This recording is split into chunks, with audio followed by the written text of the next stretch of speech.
कोल्लू में मूसलाधार बारिशों ने तबाही मचा दी। सैकड़ों मकानात मनहदम। सैलाब मुतासरीन हुकूमती इमदाद के मुंतज़िर हैं। सैलाब मुतासरीन ने वश न्यूज़ से गुफ्तगू करते हुए कहा, उसके सर हम शुक्रगुजार हैं जो आए, जिन्होंने हमारी अपील सुना है, जो हमारी मदद की आवाज़ को आगे तक पहुंचा रहे हैं। वश न्यूज़ की मेहरबानी। 24 घंटे गुजरने के बाद भी हमारे इधर जो मोहल्ला है उससे 1 दर्जन से ज़्यादा यहाँ घर हैं। तकरीबन 30-40 कमरे यहाँ मुनद्दम हो चुके हैं। सामान वगैरह सब हमारा फंस चुका था। ये सामान वगैरह हमने अपनी मदद आपके तहत अभी भी ये लड़के निकाल रहे हैं। आप अपने कैमरे में की आँख में दिखा सकते हैं।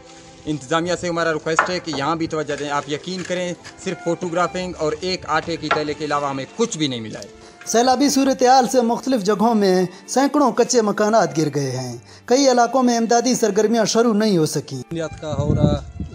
सैलाबा में डे तबाक सोचता हम कुल कब तक माल मवेशी में बिस्तर सामान कुल तक मैं सरकार जा मैं जो गवर्नमेंट गुजारिश कि ब्याह गिंदे मुतासरा इलाका नहीं दौरा कने फ़िलहाल दानी मारू कसद चीनियात का न डिस्ट्रिक्ट एडमिनिस्ट्रेशन आती है न प्रोविजनल गवर्नमेंट आज कसे आती है। मैं कुल्ला जो गुजारिश ब्याह मैं हाल तक कुल्ला गिंदे हर शय लोग हर सी कम से कम 40-50 लाख रुपया नुकसान भी थियां माल मवेशी दिबाई भी तो लोग बिस्तरा दे हन दे दीवार भेद कच्चुएँ पक्कुएँ कुलशो तबाह भी थी एट बादे और भी गए ए ज़ैलाब मुतासिम खोर वता सरकार पर बिल्कुल दे गा रहे हैं। मैं हमी का गवर्नमेंट डिस्ट्रिक्ट एडमिनिस्ट्रेशन के यहाँ पर यह हंदा हाजिर दी चढ़ा ये फ़ोटो जश्न कहे 4-6 फ़ोटो कशन रवा शायद वहाँ या पहानी POL चार्जेस मिली या दोमी मराते जो सरकार गिरा लेकिन अवाम पर भाईशानी ही चीज़ खिदमत में इससे मुख्तलिफ इलाकों के मकीन भी और मददगार खुले आसमान के तले ज़िंदगी गुजारने पर मजबूर हैं और हुकूमती इमदाद के मुंतज़िर हैं। मुतासरीन ने आला हुकाम से इमदाद की अपील की है।